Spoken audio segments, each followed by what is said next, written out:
Good afternoon to the Zest Wellness community. Hope everyone has been having a great afternoon, and thank you for not only your attention but also your time to join us for this webinar today, which is called Dollars and Diets. And so what we'll do is we'll get started with the content in a minute here. Wait for everyone who registered to click the registration link and to log into the screen. And so what we'll do in the minute until we do start is we'll just say a few things, some who's behind this webinar and how to make the most of this webinar. So this webinar is from the Zest Wellness team of Colonial Group International, and it's made possible just that by a team, the Zest Wellness team. And so it's always nice to recognize individuals. And so everyone on the Zest Wellness team, from Jacqueline, Ali, Sharon, Glenn, Katie, Donovan, and Naval, who we'll hear from today, and myself, Nathan, it really is an honor to create this content and to share it with everyone. The next thing we want to bring up is that if you do have any questions throughout the webinar, or even general comments, general feedback, you can do that in the Q&A box. And then at the end, we'll be able to ask those questions to Naval and Donovan. And then if the comments are about feedback, we take that feedback and it helps us build that much more of an efficient and effective Zest Wellness program for all of you. So the last thing we'll say before we get started is we did mention, how can we make the most of this webinar? And so here's a little bit of an interesting kind of exercise to do, and it's a piece of mindfulness. And if anyone has a pen or pencil and paper, you can write these phrases down. And I know when I first heard it, it was very impactful. So here's a couple phrases, and the first one is, when you're listening to this webinar, think to yourself, how can I use this? How can I use this? Next is, why must I use this? That's, why must I use this? Next is, when will I use this? When will I use this? So far that's, how can I use this? Why must I use this? When will I use this? And a personal favorite for myself and the Zest Wellness team is, lastly, how can I teach this to someone I love? So when you're listening to Naval and Donovan, you can think to yourself, okay, I'm listening to what they're saying, I'm looking at their slides, how can I teach this to someone else who I love? That way, that's how we can start a movement of healthy habits. So with that said, we'll start to gear towards the content of this webinar, with the first announcement being everyone is eligible for the virtual group fitness classes from Zest Wellness. So we have classes throughout the week, different types of classes as well to help meet different preferences. And so we encourage everyone to take advantage of these and really leverage the power of social support in a group setting. So for today, as we introduce our guests, Naval and Donovan, they have a couple of conversation topics right here. And so that's how they'll organize this webinar. So you can keep that in mind as you're following along. And so they'll talk about things from assessing your goals, talk about things, they'll define some important terms. They'll look to building action in your life. How can we take what we're learning and build action? And then who else can we reach out to for support? So with that said, Donovan and Naval, the floor is yours to educate us for this webinar.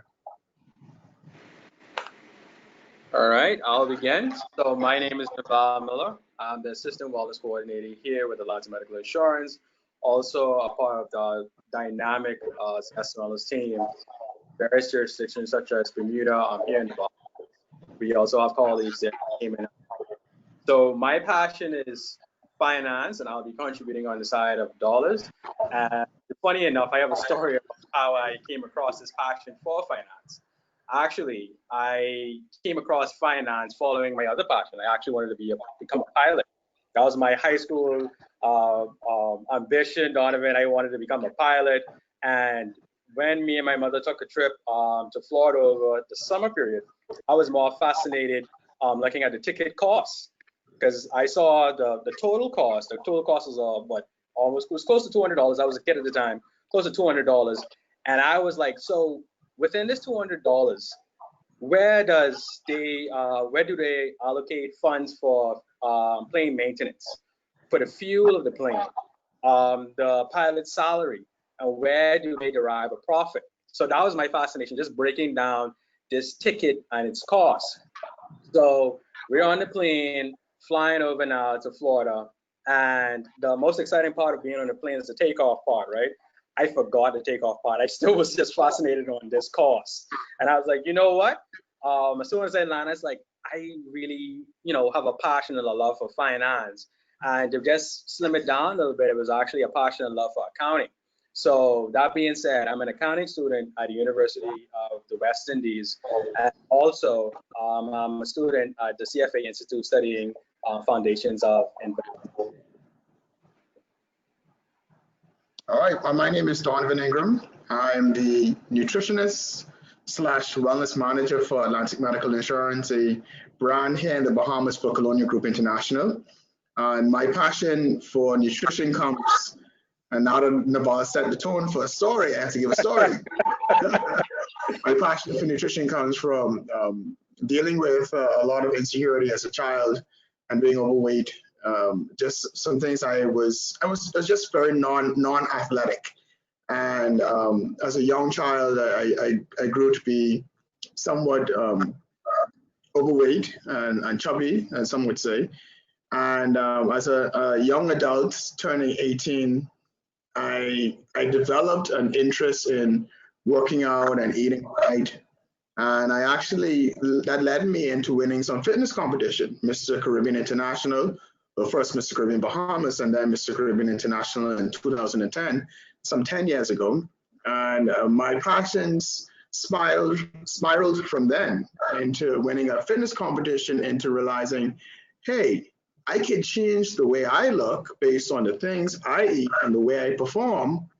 And I grew passionate towards wanting to know how I can help others. And that drove me to get my Master's of Science in Applied Human Nutrition at Oxford Brookes University. Today, I sit with some 8 years of experience as a nutritionist, working from outpatient hospitals to fitness centers and gyms, and now a medical insurance company. And I'm passionate about nutrition because I think everything we put into our mouths will affect us. And I think people don't understand that. Whether the food is good or bad, it will affect you in some capacity. And I'm hopeful today that during this webinar, we will teach you something not only related to the diets, but ways in which you can improve your dollars as well. Good stuff. Thanks, Donovan. I just got to put a shameless plug for Donovan as well, too. In my opinion, I think Donovan is the best nutritionist here in the Bahamas. That's the shameless plug right there, Donovan. Thank you. All right, so we're going to go into the first subcategory, or subtopic, I should say, of our conversation today, and that's planning. So before I begin with planning, I just wanted to just bring a definition to what I mean when I say dollars. So for this session, when I refer to the word or mention the term dollars, it's anything that has a monetary value. So we look at your car, your property, investment. So when I say dollars, that encompasses all of those examples that I just listed just now, okay? So planning. Planning is considered a method of achieving something. And if you look at my slide right here, I have financial goals. In order to have a plan, you have to have a goal in mind. Now, in the financial game or in the dollars conversation, our goal is revolve around a financial goal. And your financial goal is any goal that you set that revolves around your finances, as simple as that. Any goal that you set that revolves around your finances. So for example, a goal could be, a financial goal could be, sorry, I want to purchase my first car. My wife and I want to purchase our first property, our first home, our first condo. Those stuff involve your finances. So they are called financial goals. However, it's important to know that we should assess our financial plan and making sure that we are on our way to our financial goal, right? So I asked you today to look in the financial mirror. For example, I had a good workout this morning, and you're feeling your rock hard abs and you're feeling your arms pumped. So you look in the mirror, right? And you do a self-assessment. And I say, all right, I only have 4 out of 6. I only have 4 out of 6 abs still going. So I need to keep on pushing for the rest of the summer. But I want you today to look into the financial mirror, right? I want you to go ahead and do a financial assessment. And when you do that, I want you to ask yourself some important questions, right? One of the first questions I want you to ask yourself is, what is my income? Now, I don't want you to just base your income based on what your offer letter is, or when you join the company and they say, hey, this is your annual salary. I want you to zestify it. That's what us Zesties call it. We call it zestifying, being specific on what your income is. And that's what is your net income. And that's separate and apart from your NIB contributions. You may have a car loan payment. You may even have insurance deductions coming out of your salary as well on a monthly basis. So I want you to tell me, what is your take home? What money is, or what income do you have access to, right? So then that's how we're going to define what is our income. The next thing I want you to do as well is to see and figure out if you have a retirement plan. Are you working towards setting up a retirement fund, right? And that's very important for us millennials as well. I'm the age of 29 years old, and a lot of us, we have this mindset. It's like, you know what, I'll just put off on it next year. I'll do it the year after, or I'll do it the year after. And before you know it, you're already hitting retirement age with no retirement savings. So I encourage you all, take retirement fund very seriously. And if you haven't started your retirement planners yet, I would encourage you to go ahead and visit our Colonial Pension Services website. That's www.cgigroup.com. Next, I want you to ask yourself during your assessment, am I able to satisfy my debt? That's anything that I have a financial obligation to. Are you able to satisfy any short-term or long-term debt? And then lastly, do you have an emergency savings account? Very important if you live here in the Caribbean. Every year we are, I would say, at risk of having a hurricane. We had a devastating hurricane here last year, September, and on our islands of Abaco and Grand Bahama. So I want you to assess, my Caribbean people, do I have an emergency savings account if a financial shock or something as catastrophic as Hurricane Dorian occurs? Donovan?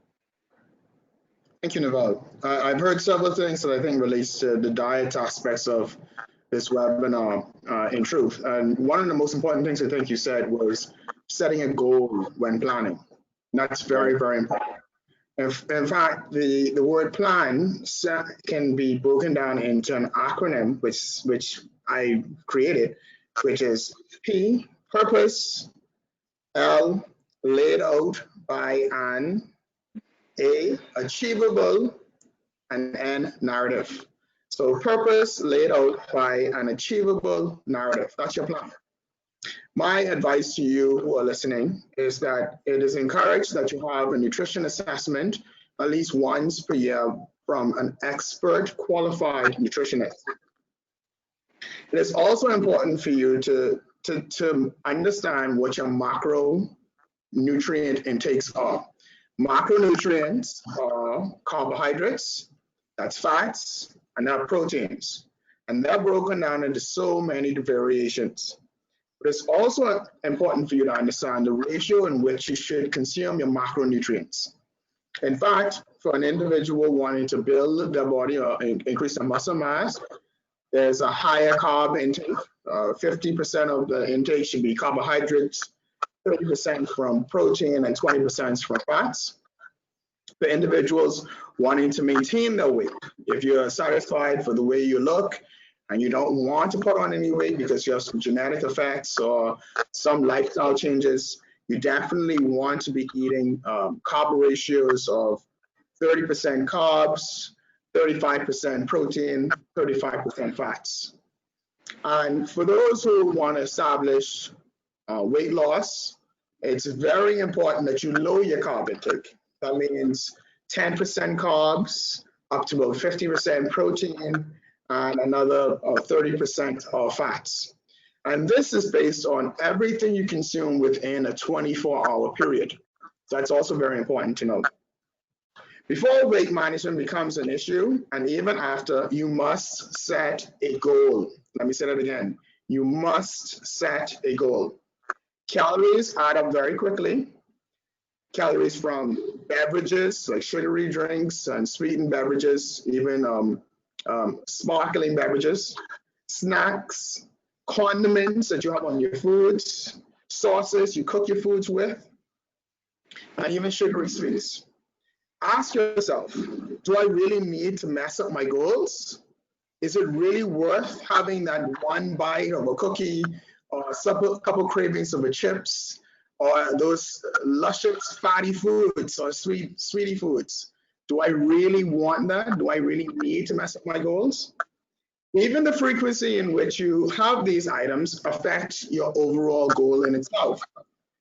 You should also consider, what times am I expected to eat? Set your times specifically for every day. Breakfast at a certain time every day. Lunch at the same time every day. And dinner, same time every day.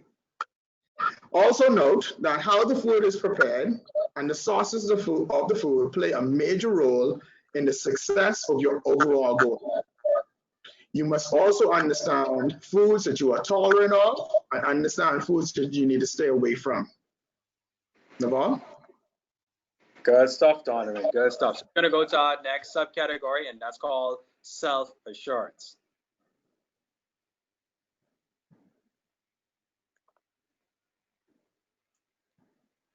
All right.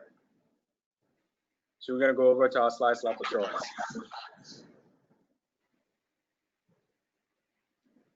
All right. So in regards to our self-assurance or self-efficiency, which here on our slide today, is based on one's belief and their ability to accomplish something, accomplishing a task, right? How confident you are in accomplishing a task. And in the dollars game, how confident you are in accomplishing your financial goals that you have set, right? And when we think about our confidence, we're going to put our confidence into two categories. The categories we're going to put it in is into assets, right? And then we're going to segue ourselves into capital. And I'm going to explain why I have capital listed here. So when I am financially confident, right, I think about, hey, what are my assets? What makes me confident, or what reassures my confidence? And we list our assets as in short-term assets and long-term assets. And our short-term assets will be considered anything that can become liquid within a 12-month period. So if I have sufficient short-term assets such as cash, that makes me confident. If I have such short-term assets in clothing, even your car, that could be considered a short-term asset as well too, because you could maybe sell that within a 12-month period and that could become liquid.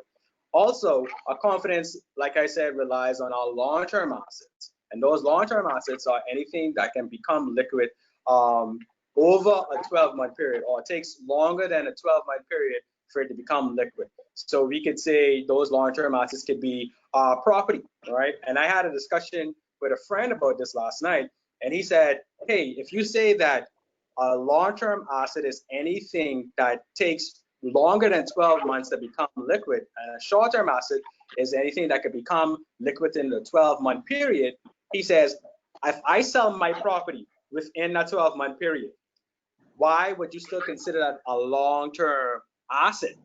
Now, based on GAAP principles, generally accepted accounting principles, or IFRS, which is International Financial Reporting Standards, they stipulate that property is considered a long-term asset. However, in the grand scheme of things, I know it's perspective driven, because you could sell a property within a 12-month period, and that could be considered a short-term asset just for that time period, okay? Now, when I think about capital, right, this is the part where we're going to segue capital in it. When your assets, when you use your assets to invest in a business or to start a business, whatever that asset is, that asset could be that $100 will be considered as in our bank account as a short-term asset. As soon as you take that $100 and you invest it into a product or to start up a business, that asset automatically converts into capital, right? So when we get down to our definition of capital, capital is any asset that you inject to start a business. Okay, so that's it. That is how our assets convert into capital, and that's why I mentioned capital in this, because if you have enough capital, then you are very confident in starting your own business or becoming an owner, right? So we have two different categories, like I said, based on your confidence. There are assets, which could be broken down into short-term assets, long-term assets, and then we have capital. What makes you so confident to say that you could start your own business? All right, Donovan?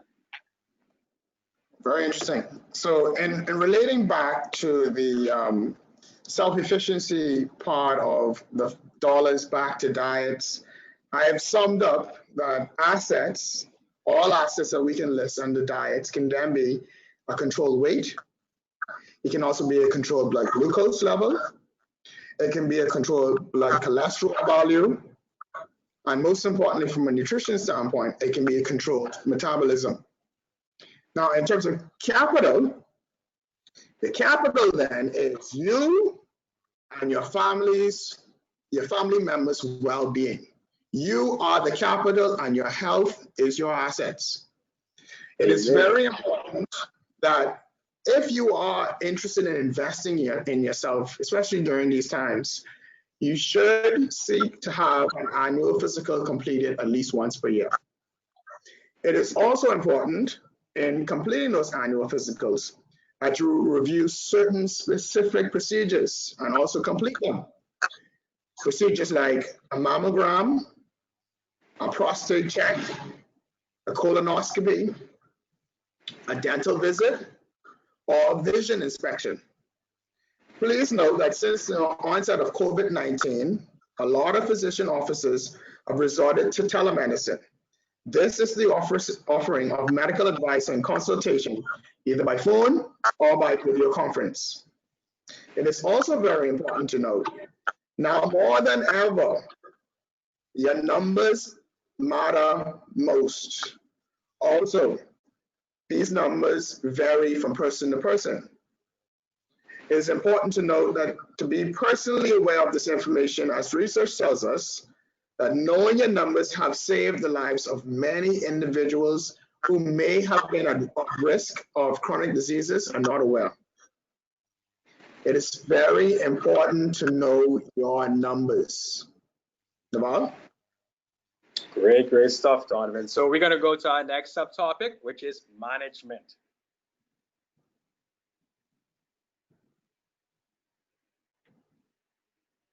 So for management, when you think about management, I want to put you in the driver's seat of a CFO, right? So you're managing the business, and the business is you, right? So my business is called Naval Daniel Miller. I just gave my whole full name, Naval Daniel Miller, and this business was established on February 27, 1991. Birth date, I already gave it out there. So when I'm thinking as a CFO managing Naval Miller, I want to know what are my expenses and what is my income. I really want to zestify those. I want to know specifically what are my expenses and what is my income, right? And once you know what is your expenses and your income, then you will find a lot of opportunities within your expenses to say, hey, I may not need this or may not need that. So let's dive into that. So first off, we want to go ahead and create a budget. So that's our management tool, right? This is our CFO managing tool, and our budget would consider to be our plan, right? And when you create your budget, you're going to go ahead and write down your income, like I mentioned before, and let's write down our guaranteed income. If you work in an industry where you collect tips, I don't want you to account for that at all. Reason being is that's not guaranteed, and that could fluctuate. So just account for your guaranteed income, right? The next section I want you to do is define what your expenses are. Now, for me, I could divvy up expenses into 4 categories, but just for this presentation, let's look at it in 3 categories. So we have our fixed expenses, right? So they're expenses that does not change based on usage. So for example, if you're paying mortgage or you're paying rent for living accommodation, if you stay in that apartment or that house just 2 days or the whole month, the figure, the loan payment or the mortgage payment at the end of the month does not change. That stays the same. That is your fixed expense. Now, I'm going to look at the essential expenses, and this word has been thrown around a lot since the pandemic. And what is our essential expenses? What are some stuff that we cannot live without, right? So let's list some stuff. So utilities and food, transportation costs, they are considered our essential expenses, right? And then we have the non-essential expenses. And those non-essential expenses are things that obviously you could live without. The movie tickets, the Friday happy hours, drinks with friends, those are the non-essential expenses. And that's where we find a lot of our opportunities in regards to savings, right? So this is what the math we're going to do right now, right? So if you have a pen and paper, you're going to try this out with me. So write down or draw down your guaranteed income. Like I say, that's the income that has no play for tips or any other side hustle fluctuated income, right? So we're going to write down our guaranteed income. The next step we're going to do is we're going to write down our fixed expenses. So go ahead and put down your fixed expenses. Remember, there are rent costs. They could be mortgage payment, insurance payment, how have you, right? So we're going to write down our fixed expenses. Next thing we're going to write down is our essential expenses, stuff that we cannot live without, right? I want you to subtract your guaranteed income from your fixed expense and your essential expenses. Whatever number you come up with, you're going to use this number as the base. 80% of that you're going to put towards savings, and then 20% of that you're going to say, this is my non-essential expenses cost, and that's called proper financial management. As simple as that. You don't need a PhD to go ahead and do and create a budget and be very effective of it. It's just as simple as that. Put down your guaranteed income, draw down your fixed expenses and your essential expenses, minus your fixed expenses and essential expenses from your guaranteed income. Whatever that number is, put an 80-20 rule on that. So that's an 80% savings and 20% non-essential expenses.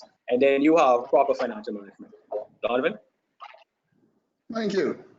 And well, I think it's also important to note that managing expenses is very important in also improving your diet. In fact, when managing your diet and foods that you consume, it is also just as important as writing a finance report or expense report for yourself. It's also just as important to write a grocery list. A grocery list saves time and money for everyone. It's important to write a grocery list every time you plan to go to the grocery store. For large families, I also recommend having a general list magnetized to the refrigerator so that everyone can contribute to the overall list. Clearly outline what are your fruits and list them. Then outline what are your vegetables and list them. What are your proteins and dairy? What are your carbohydrates that's going to be on this grocery shopping list? It's important to do this so that you can understand and conceptualize what it is that you're going to cook, and you can prepare yourself for your own meal planning. The ratio of fruits and vegetables on this list should always be twice that of what you list for carbohydrates, and always twice that what you list as the proteins. Similarly to identifying the ratio of macronutrients, as we spoke to earlier, and understanding that if you want to lose weight and having more vegetables and protein on the diet, it is mostly important to also ensure that you keep those items in majority on this grocery shopping list. This list will guide you in achieving all the macronutrient ratios you have established for yourself. And in fact, Meal planning becomes the most important turnaround from the grocery shopping list. And the meal planning ensures that you write all the meals for the week. And that includes your breakfast, your lunch, your dinners, and your snacks, and even those beverages that you sneak in so often. This will help you to stay accountable to yourself and to your goals. Also ensure that the grocery list complements your action plan for meals you know work best for you. It is also important to know that you can easily plan meals by amending the list each week and substituting items for which you crave in this week. You can make almost anything healthy. It is very important to understand that. In fact, anything that you consider to be unhealthy and you may crave, there are resources online like Zopongo, cookinglike.com, or even MyFitnessPal that gives you recipes in an effort to prepare these items in the healthiest form possible. So you can have anything you crave at any time, you just need to know how to prepare it for yourself. Plan based on your desires. I remember, experiment, enjoy the foods you love. Everything you put into your mouth should be enjoyable. My dad is a chef, and that's been one of my biggest struggles growing up, because growing up in a household where there was a chef, there was a lot of great foods available, you always felt very guilty. But in understanding how I can prepare those meals myself in a more healthier manner, I satisfied two things. I satisfied my cravings, and additionally, I satisfied my goal in which I had achieved for myself. You have to be aware of certain things, such as foods you may never have experienced before, and use the recipe guides as a means of understanding recipes that you can prepare these items. Think of foods like quinoa, leeks, arugula, bok choy, pine nuts, or even couscous. A lot of persons may have never heard of some or any of these items. If you're not aware of the foods, do some research, understand how they're grown, where they're grown, and then also the recipes that you can use to execute these meals within your household. It is also important when it comes to management of your diet that you understand the predictions of all harvest seasons. That's for produce growing. You might or might not know when to harvest from your backyard garden. You should also prepare summer crops and also winter crops. Summer crops include okras, peppers, watermelons, squash, or even eggplants. Whereas winter crops are items like spinach, kale, Swiss chard, or mizuna. These are all our green leafy vegetables. You should also base your fruit and vegetable consumption written on your grocery list based on the season in which the harvest is produced. There's a lot of research that tells us that eating produce while they are in the height of the season increases the number of micronutrients and antioxidants you consume. Lastly, in terms of managing your diet, remember to relax, but most importantly, remember to meditate. We have to remember to meditate and relax every day. There are many ways we can experience peace of mind, whether it means playing games or sports. For me, it is playing tennis. Everyone knows that. Or hearing a joke, saying a prayer, having a moment of rest by sleeping, or even a profound concentration and focus on the length and the amount of breaths you take each minute. Choose what you enjoy most. Relaxation and meditation is an important part of reducing stress. It helps to reduce anxiety and improve blood pressure. It helps to improve nutrient absorption in the gut and thereby improving metabolism. It helps to relieve bloating and constipation. It also alleviates glucose values and glucose absorption and storage, and thereby regulating glucose utilization. It also helps with feeling less like an animal and sometimes in control of their own well-being. So stress and meditation helps you to feel less like an animal, but somewhat of an individual who's more in control of your own well-being. Naval. Good stuff, good stuff. Awareness is key, right? Awareness is key in management. So let's go to our next subtopic, which is growth.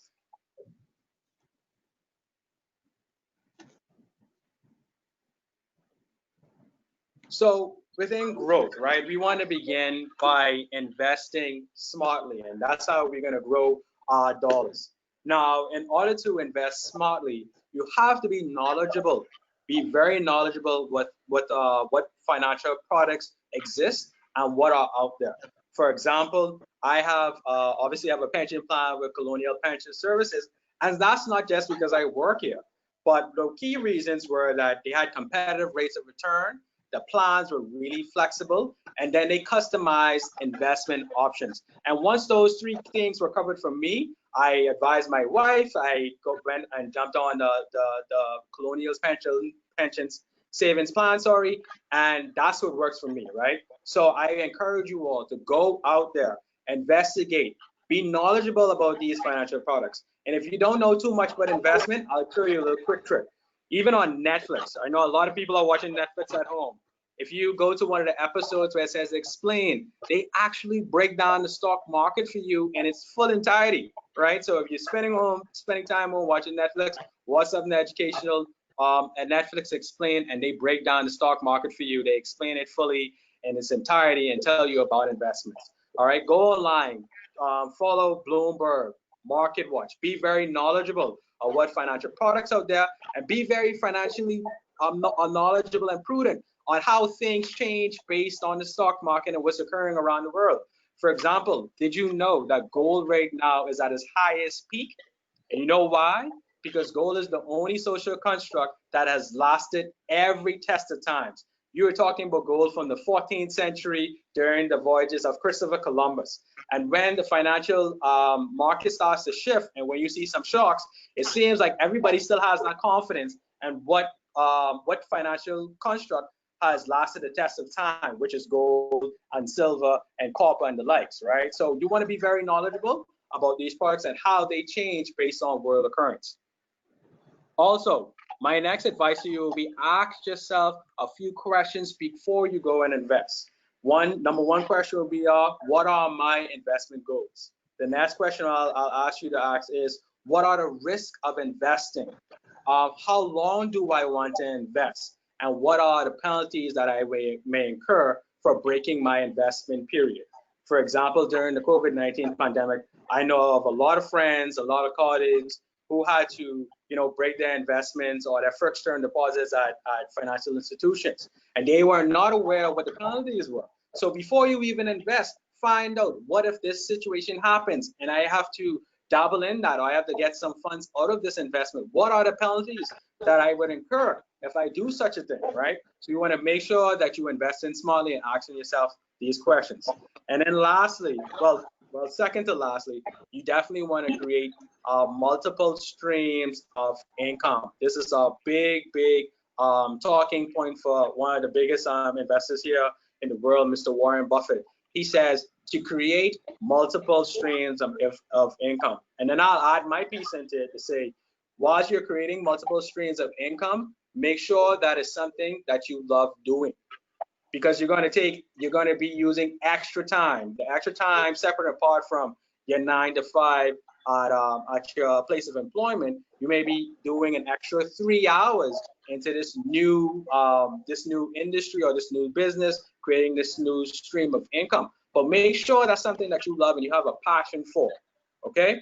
And then lastly, you definitely want to invest in your education. Investing in your education pays you the biggest interest or the biggest dividends, right? And as I was actually said by Mr. Benjamin Franklin. So this stuff has been solidified from way back then, all right?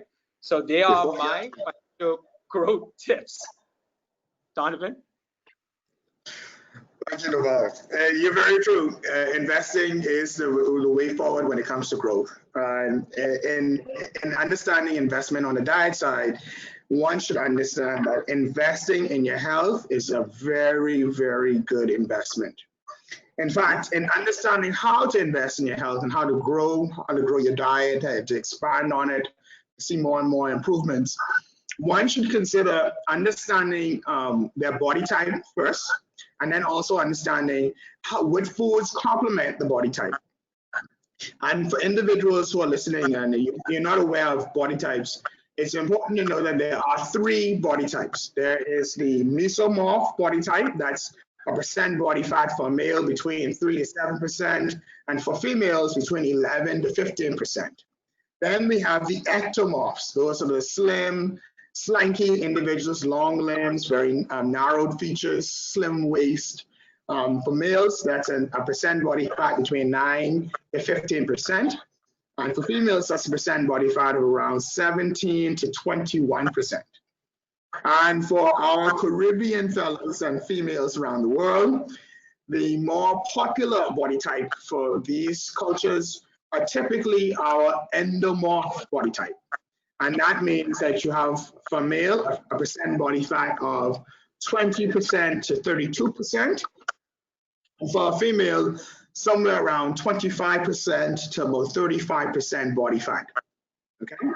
Now, in understanding these body types, you must also understand the foods you need to consume to either maintain or reverse these body types. Now, a mesomorph body type, we had established that earlier, that's our athletic bodies. And examples of the mesomorph body types are Halle Berry, Serena Williams, and even Ryan Gosling. And in understanding that mentally, you have a good understanding of the body type you possibly are trying to achieve. For these individuals, they have a macro split of about 40% carbohydrates, 30% protein, and even 30% fats. And that usually works very well for them.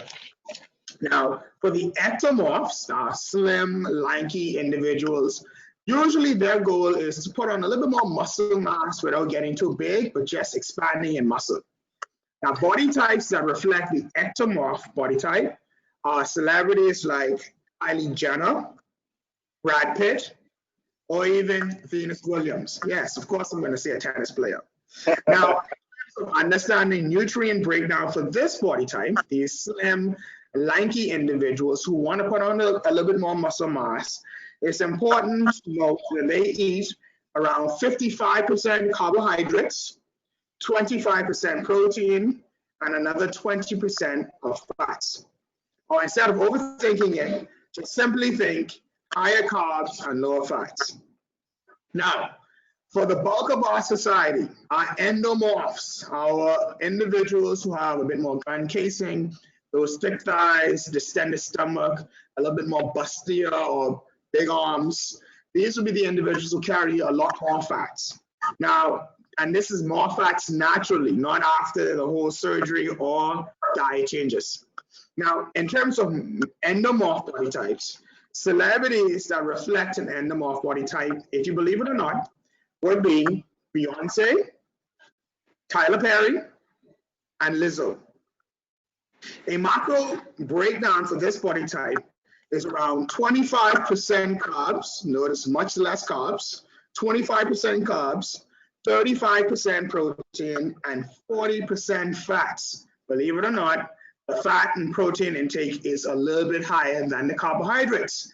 And one would think naturally that if you are a bigger, larger individual, that necessarily need to cut out the fats. But that's not necessarily the truth. What you need to do is you need to consume a higher volume of lean proteins, and you also need to be consuming fats from either plant-based products or fats from polyunsaturated fatty acids or monounsaturated fatty acids. I know that's a big word, but those are healthier fats. So fats that supply some form of omega-3 and omega-6, which are heart healthy for the body.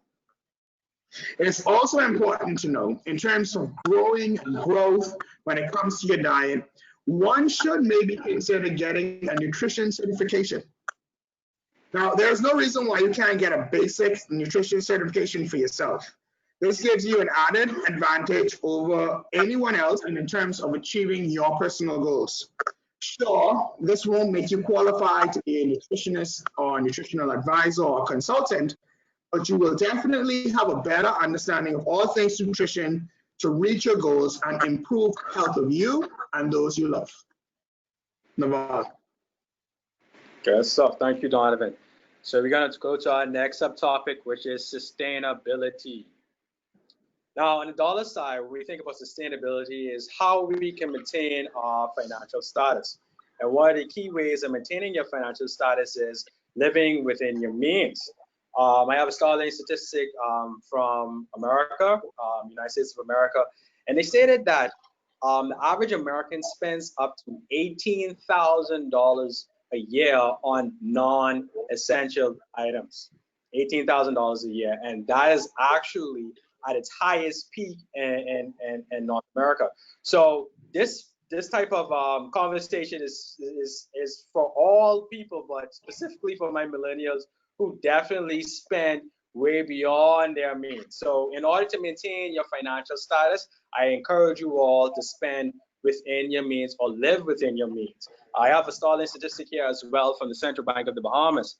It states that 95% of Bahamians have less than $10,000 in their account, and is an average of $704 on every Bahamian savings account. So I'm encouraging you all to boost up your savings, consistently save, live within your means, practice financial prudency, know about financial investments as well, be knowledgeable about those stuff, create a retirement fund, and ensure that you have an emergency savings account for unexpected events such as this, the pandemic, and also financial shocks that we are faced with on an annual basis, such as hurricane. Donovan? Thank you. As it relates to sustainability and the diets and understanding your diet and improving your diet, one must reassess the goal over and over and over and over again. It never ends. Okay? If you've reached the goal, assess what is my next goal? What are my next steps? What does it take to get me there to the next level? Follow up with yourself. Have you been doing what you need to do? Replenish your garden and determine new crops for yourselves. Follow up with your nutritionist. Follow up with your physician. If you've achieved your goal, then set new ones. Set completely new tasks, new objectives. Give yourself something to be thrilled by, something to give purpose to yourself. Always have something you can work hard towards and focus on. Be engaged and motivated. If you eat within your scope of growth and not overconsume food, you have the potential to improve your global health and also the global crisis abroad. Thank you very much, Naval. Thank you, Donovan. Thank you. Really appreciate it. So that's the end of our session today, Dollars and Diets. I hope you guys had fun. I'm hoping that you guys got a lot of information. Donovan and I, we pulled this presentation together and we asked ourselves the questions, dollars and diets, how we could mesh in finances and nutrition. So you see how we did it? You covered 5 pillars, and I'm hopeful that you incorporate these pillars within your life, your lifestyle. Encourage family and friends, teach one, reach one, which Nathan mentioned earlier today as well. Donovan and Naval, that was great, and we do have a few minutes here left in the hour, so if it's right with both of you, we will follow through with a Q&A. To everyone listening as well, we have a few more slides that shares the overall Zest Wellness program, and so as time is kind of ticking down right now, and as Donovan and Naval are answering these questions, we'll kind of toggle between the slides. And we'll do it that way. So the first question we get started, and if anyone has any more questions, there is an option in GoToWebinar here to ask questions. So feel free to have those questions. Just overall input or comments, we would love to hear that. Just we can always improve on these webinars. So the first question here is a question for Naval. And it's along the lines of any stocks in particular to invest in. And maybe Naval, if you don't mind, any even best practices for how do you pick stocks? All right, so in regards to stocks to invest in right now, I know the tech world has taken they have taken their own financial world. Every time you go on Instagram or you go online, you see investors such as my guy Jeff Bezos, right? You see the Airbnb situations. You see the Zoom. Zoom has taken off completely out of space in regards to the amount of returns and increase in stocks as well too. So if you can invest in anything, I would encourage you to see if you could dabble into the tech world. If you have any goals, I encourage individuals, if you have any goals with you right now, I encourage you not to sell it. Hold on to that as well. That is actually appreciating in value at a very increasing and fast pace, because every other social construct that we have here to date is has some form of volatility. And like I said, gold is the only social construct that lasted all tests of time. So every individual right now is just putting their money back into gold. The next thing, it will be health and wellness. Health and wellness is also another good investment to make as well. In regards to this pandemic and the COVID-19, we haven't came across a well-tested vaccine. So everything right now is encouraging individuals to live a healthier lifestyle. And because the encouragement is to live a healthy lifestyle, you're seeing healthy apps such as the 8-week quick fix. I think that just went up by 12%. Even Virgin Pulse has went up a huge stock because of health and wellness. So if you could dabble into health and wellness, tech world, if you have any goals still laying around, I would say hold on to that as well. What was the next question? Sorry, Nathan. I think that's perfect, Naval, because you also it was about, even just kind of best practices about stocks. And I think the big takeaway from what you just said was you also not only pick, specific stocks and specific companies, but also think about the general industry. So you mentioned, health and wellness industry, for example. So that's great. And we'll ask another question here. We'll direct this one to Donovan. So Donovan, the question is, are there any muscular diseases or deformities that we should be aware of? Well, in general, I can't think of any muscular diseases besides ALS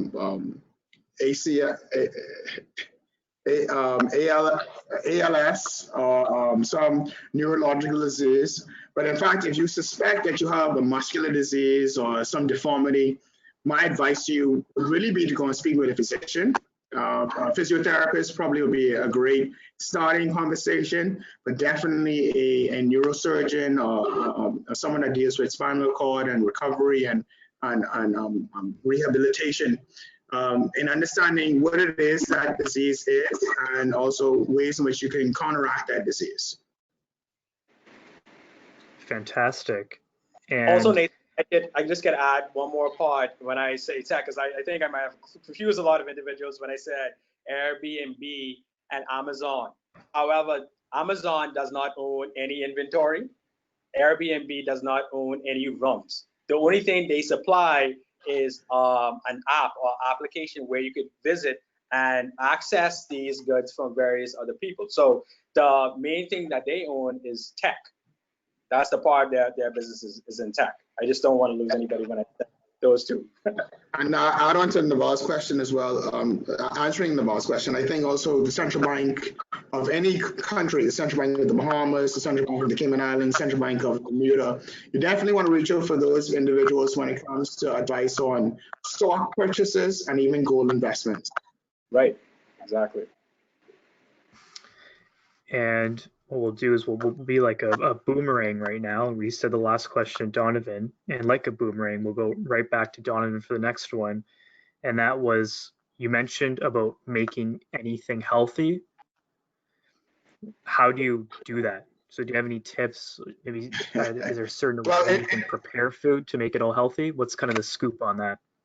Yeah, that's an easy one, but then a difficult one for a lot of people, and I understand why. Now, when it comes to any meal, you have to conceptualize first, what is it that you desire to eat? You have to think of it. Let's say you want to eat a hamburger. A lot of persons will say, oh, I can't eat a hamburger, that's not going to be healthy. In fact, you can make a very healthy hamburger. So once you've identified what the craving is, what you desire, what you want to eat, you can then prepare your meal based on that. So you know you need to have 50% of the meal as fruits and vegetables. So let's get our hamburger prepared.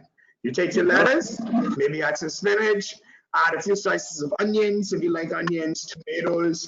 For others, it can be pickles, and pickles, for those who don't know, are very good for the digestive tract because they supply a lot of probiotics to the diet and also helps to increase your magnesium intake. But stemming off from the gut and understanding what you need to eat, you need to first conceptualize what the craving is, which fruits and vegetables am I going to add to this meal, and then how do I make my protein lean. For a hamburger, it's simple. You either get a lean beef or lean turkey beef. And for carbohydrates, ensuring that the fiber content is highest. So that means eating either oat bread, rye bread, or multigrain bread. In some cases, I will accept the 100% whole wheat. It's not my favorite choice as a nutritionist. But in understanding, one, the craving, and then all the ingredients that goes into the final meal and making it healthy, helps you to understand what it is exactly you should eat. So you don't get caught up thinking, I can only eat these things. Think of what you want to eat, and then think of the ways in which you can prepare it in the healthiest way form. And that means eating lots of fruits and vegetables. And just go back to the hamburger, to make it balanced, we did have our onions and our mayo, our onions, lettuce, tomatoes, but you have to remember to add fruit. Portion size fruit, size of your fist, nothing more. I hope that helps. It does. Thank you. What we'll do is we'll go to Naval for the last question here in this Q&A part. And I'll kind of paraphrase the question, but essentially what it's asking is, Naval, when you were mentioning the equation for you're comparing guaranteed income versus fixed income versus essential expenses, can you clarify what the part about the 80-20 rule was? Okay, no problem. So what I mentioned was you want to zestify or clearly define what is your income, right? And when I say income, let's go in accounting terms, net income, right? So you have something called gross income. That will be the salary with no deductions, no NIB tax deduction or income taxes if income taxes apply to your country, no loan deduction payment and those sorts, right? So we want to focus on what is our net income after all those deductions already occurred, like the NIB contribution and those sorts. What funds do we have access to? That is our zestified or net income, or you would call it guaranteed income. What we want to do is we want to categorize our expenses into two categories. That's fixed expenses and essential expenses.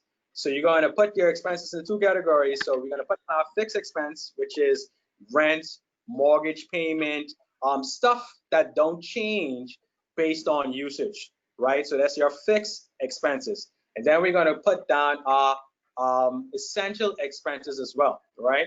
Add your essential expenses and your fixed expenses up, minus that from your guaranteed income. Whatever that figure is there, you're going to divide that into 80-20. So 80% of that figure goes into your savings account, and then 20% of that figure will go into or go towards non-essential expenses. All right, we want to make sure that our savings are taken care of, our essential expenses are taken care of, and our fixed expenses are taken care of before we even consider a non-essential expense. I hope that answers the question. It does develop. It's interesting, and it's amazing how not all expenses are the same. So you do have to go that level more detailed, and you have fixed expenses, but also versus essential expenses. So to both of you, for another Zest Wellness webinar, this was great. What we did is we combined topics, looking at health in a holistic fashion. If anyone wants to view the recording within the next 48 hours, you will be able to on our Zest Wellness YouTube page. And then you can also share it with others and go through things again. With that said, that's another webinar. Thank you again to Donovan and Naval. Thank you. Thanks. Thank you for joining, guys.